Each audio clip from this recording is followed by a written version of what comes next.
everyone, and welcome to Senior Susie Stamps. Today I have been cutting some card fronts. Periodically there are things in the studio that I have to do, and I usually cut these about every couple of months, and my little tray up here was getting a little bit light, and so I thought I would cut some of these today for my cover sheets. And typically on a cover sheet now, this is 4 1/4 by 5 1/2, so I can use it as a full panel. And if I'm going to do some background work on it, I'll cover the entire panel before I do any cutting on it. And then if I want to take a 1/2 inch strip off, I can use that on the inside of the card. You've seen me do this a lot of times. But on the flip side of that, if I'm not going to do a background on the panel, then I typically cut my 1/2 inch off the top and the side before I ever start.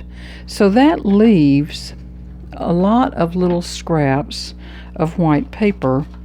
And when I cut the cover sheets, then I also look at my white paper scraps and see how much I have and if I need to start using them up. Well, this was the week that I did the process, and so today we're going to figure out some cards for using up white paper scraps, and I have made several to show you today, but let me pull these out and we'll get started. Oh, one other thing, lots of times you can do a little narrow sentiment on a 1/2 inch strip, but a larger sentiment of course won't work, so you have to use your larger white paper scraps, and you really can only use so many sentiments on these, and so you need to have some other things in your toolbox that'll help you use them up. And today we're going to work on a card together that will use some of these strips up. I'm going to put this stuff back, and I have pulled some little sentiments to use today. I don't know which one we're going to use, but I'll move those up here. And I have pulled some stamps. I have these adorable owls that I just found used on eBay, along with this fabulous background stamp. This is a Hero Arts, and it's called Abstract Art H2807, and it makes a fabulous background. And these little guys are Hero Arts as well, and it's called 4 Stylish Owls. This pack had never been opened, never used, and so I was tickled to get it. I think we might use this little stamp today, and if not, we're going to use this old Stampin' Up set, and it's called The Language of Friendship. And there's 4 stamps in that, including some little tiny bird feet. And I happen to have the punch that goes with this, so we may very well use that. But let's get these strips put together where they're usable first. I have some cards that I'm going to show you at the end today.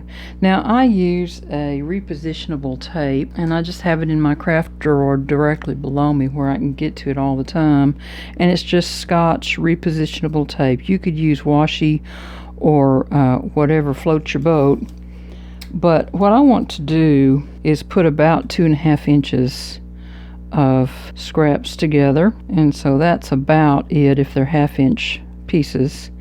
And the trick here is to get them as tight as you can, so that when you stamp over top of them, then you don't have any holes. Now, if I'm going to do some background work like ink blending or whatever, I might put another piece in that I can then use for the inside of my card, but just for this example, I don't think we will.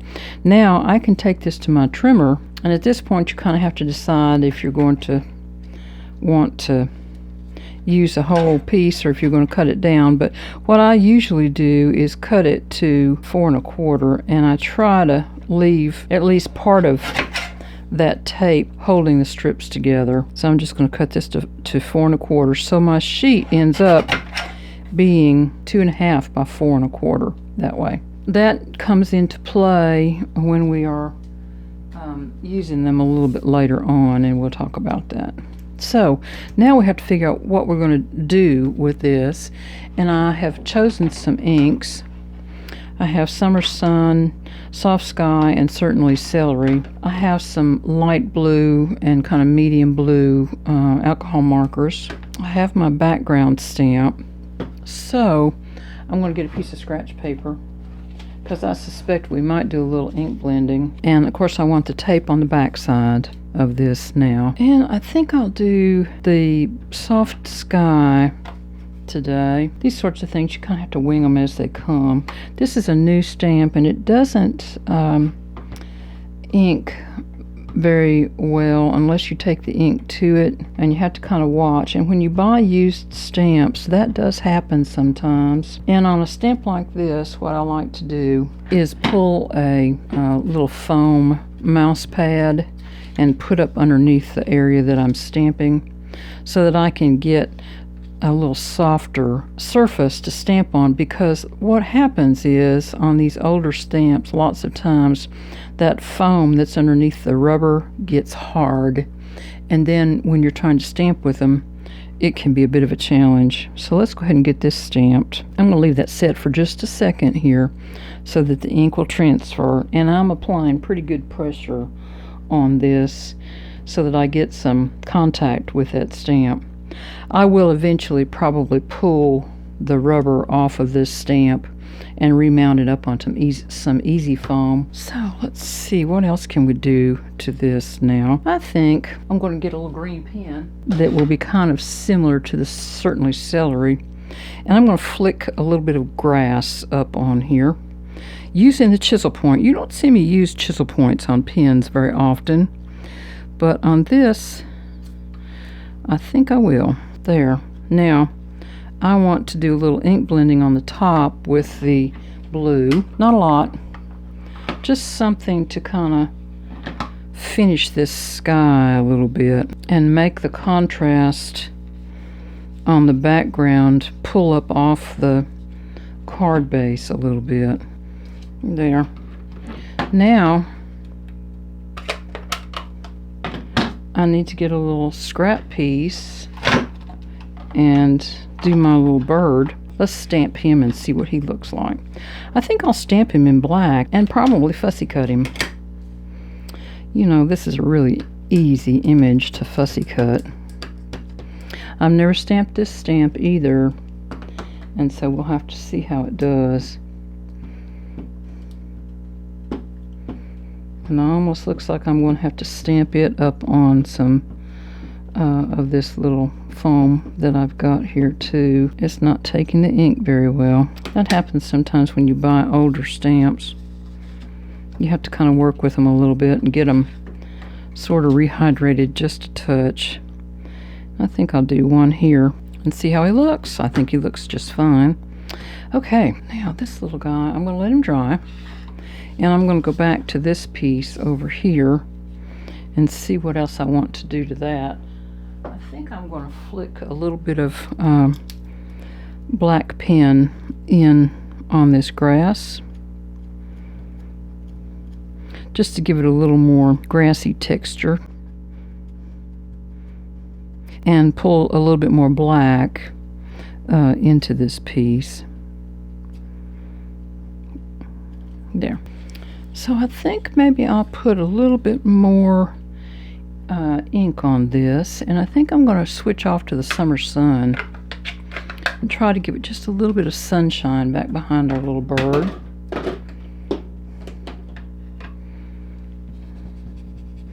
I'm just going to go back in with my same blending brush. Nice summer afternoon looking here with the blue sky and the light yellow in the background. Will make this a very interesting little card.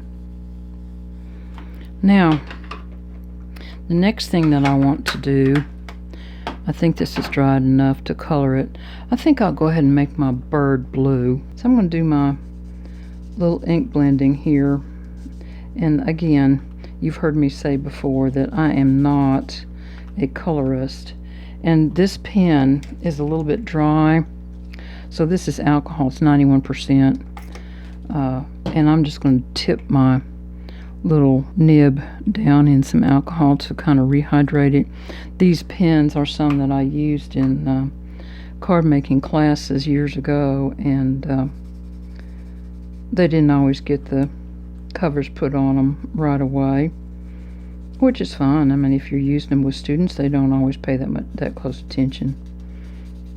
So let me color this little fella, and I will come right back.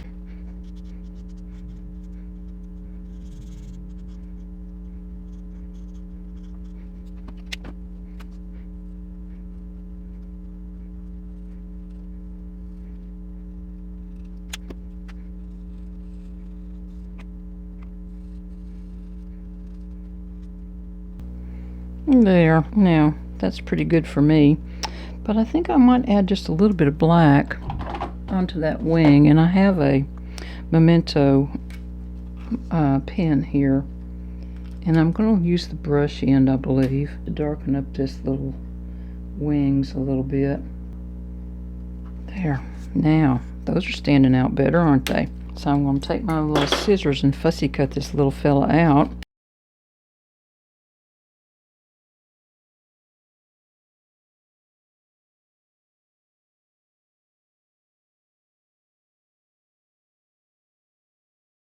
And there he is. I'm going to put a piece of foam on the back of him because he definitely needs to be lifted up some.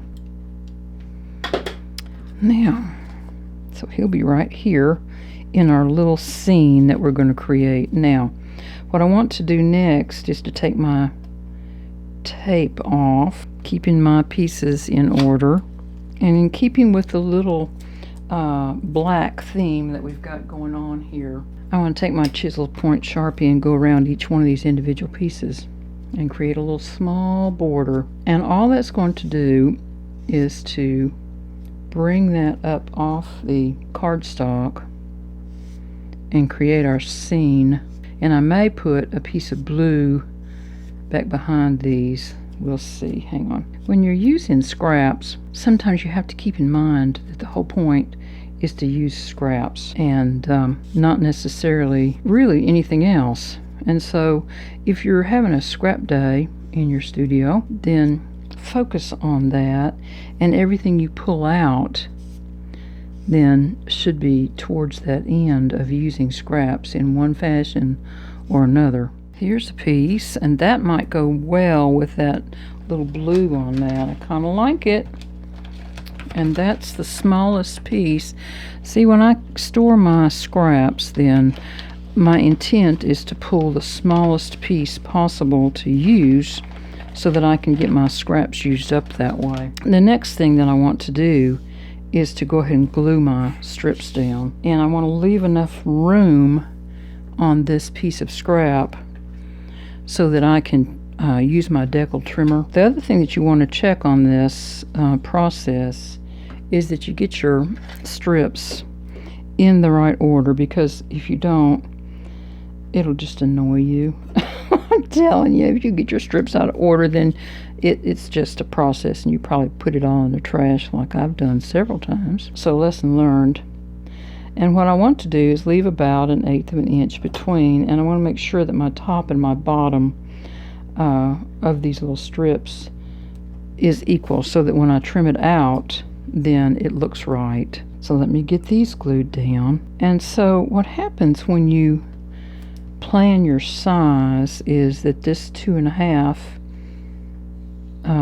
inches of strips here, when you put it in a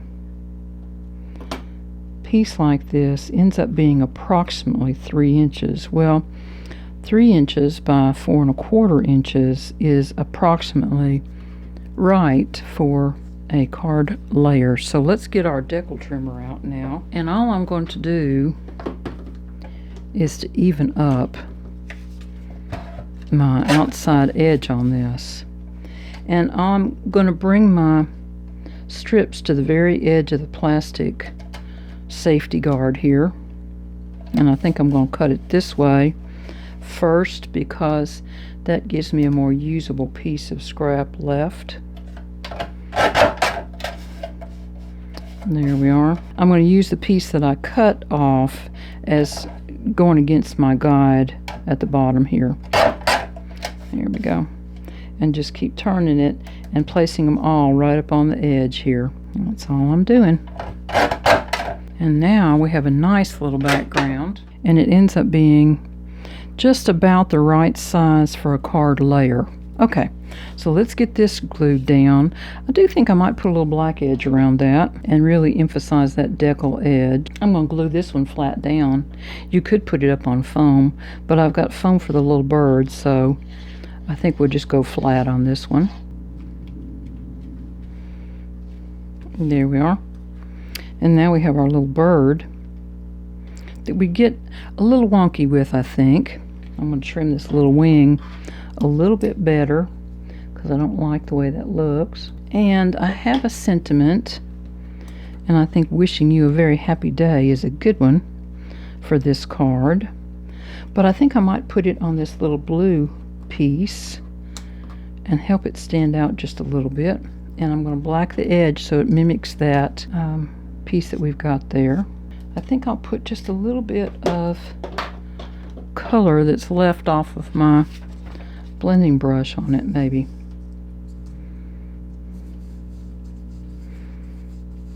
There. That gives it just enough. Just enough. That's all you need, is just enough. And this one, I'm going to glue it down and put it back on my decal trimmer. And this little guy is going to live right here. I'm going to glue this piece down flat because it doesn't need any dimension. There we go. And here is a nice little card made completely out of scrap paper. So let me show you the rest of these cards. I may go back and put a little Wink of Stella on him. Just maybe. So here's the other cards that I made using some scraps. Now on this one, I left the scraps all taped together because the layer was the right size, and the little individual pieces just add a little bit to the background on this, and I didn't black the edges at all on that. This one, I blacked the edges, and I used that same paper, looks like, doesn't it? And I just colorized my little flower, and I made a little inside treatment because I had put an extra piece on while I was working it up. So this is 2, and this is the 1/2 inch piece here. So because that stamp was narrow, then I didn't need that extra piece, and I could use it inside. And then this one was another one, and I did a little ink drag on it. I stamped it and colorized it, put my little grass in, and then I went back and I spattered some color that matches the ink, the alcohol ink here. I found some ink in my studio that matched that, and so I flicked a little color on that and a little black, and I did a little black drag over the entire top then. Now one thing that I've done on some of these cards is to use a little tiny scrap and punch some little colored paper dots out that way, and it makes kind of a nice little addition to the card. So you can let me know if you have a favorite, and I hope you'll try this way of using up some of your white paper scraps. So have a great week, and I'll talk to y'all again soon. Bye everybody.